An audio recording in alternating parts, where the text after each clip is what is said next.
Police sub inspector ആയിരുന്നു. അങ്ങനെ പെൻഷനായ സമയത്ത് എന്ത് ചെയ്യണം എന്ന് ആലോചിച്ച് നിൽക്കുന്ന സമയത്താണ് എനിക്ക് എൻ്റെ അയൽവാസിയായ ഖൈറുന്നീസ മാഡം ഈ ഓപ്പർച്യൂണിറ്റി എത്തിച്ചു തന്നത്. എൻ്റെ വൈഫിന് സുഖമില്ലാത്ത സമയത്താണ് ഞാൻ ആദ്യമായി ഇത് പരിചയപ്പെടുന്നത്. അങ്ങനെ ഞാൻ ആദ്യമായി ഈഗോയും വെച്ച് നടന്ന ആ കാലഘട്ടത്തിൽ ഇതിലേക്ക് വന്നില്ല. പല പ്രാവശ്യവും ഞാൻ എൻ്റെ ലീഡറിനെ തള്ളി പറഞ്ഞു, അങ്ങോട്ട് ഉപദേശിച്ചു. എന്നാൽ എനിക്ക് പിന്നീട് ഇത് പഠിച്ചപ്പോൾ മനസ്സിലായി ഇത് നല്ല ഒരു ഓപ്പർച്യൂണിറ്റിയാണ്. അത് പ്രകാരം ഞാൻ ഇതിലേക്ക് വന്നു. എൻ്റെ ഈഗോ എല്ലാം ഞാൻ വലിച്ചെറിഞ്ഞു. ഇപ്പോൾ ഞാൻ നന്നായി പ്രവർത്തിക്കുന്നു. ഇതിന്റെ ആദ്യത്തെ പടവായ ഈ സ്റ്റേജിൽ, അതായത് ടീം കോർഡിനേറ്ററായി വരാൻ എനിക്ക് സാധിച്ചു.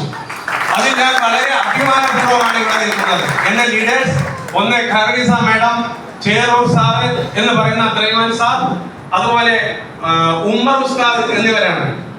ഓക്കെ, ഏതായാലും ഞാൻ ഇതിലേക്ക് വന്നതിൽ നിന്നും ഞാൻ മനസ്സിലാക്കുന്നത് ഇത് നല്ല ഒരു ഓപ്പർച്യൂണിറ്റി ആണെന്നും എനിക്ക് നല്ല ഫ്യൂച്ചർ ഉണ്ടെന്നുമാണ്. ഞാനിപ്പോ ഏറ്റവും ചെറിയ പടവിലാണ് ഇപ്പോൾ നിൽക്കുന്നത്. ഈ പടവിൽ നിന്നും അടുത്ത പടവിലേക്ക് എന്ത് വന്നാലും ഞാൻ കുതിച്ച് കയറുക തന്നെ ചെയ്യും. എന്ത് തന്നെയായാലും ശരി, നിങ്ങളൊക്കെ എന്ത് ചിന്തിച്ചാലും ശരി, ഈ ഓപ്പർച്യൂണിറ്റി ഞാൻ മാക്സിമം ഉപയോഗിക്കും. മാത്രമല്ല 2,10,000 എന്ന ആ മാത്മരിക സംഖ്യ ഞാൻ നേടുക തന്നെ ചെയ്യുമെന്ന് നിങ്ങളോട് ഓർമ്മിപ്പിച്ചുകൊണ്ട് ഞാൻ നിർത്തുന്നു. നന്ദി, നമസ്കാരം.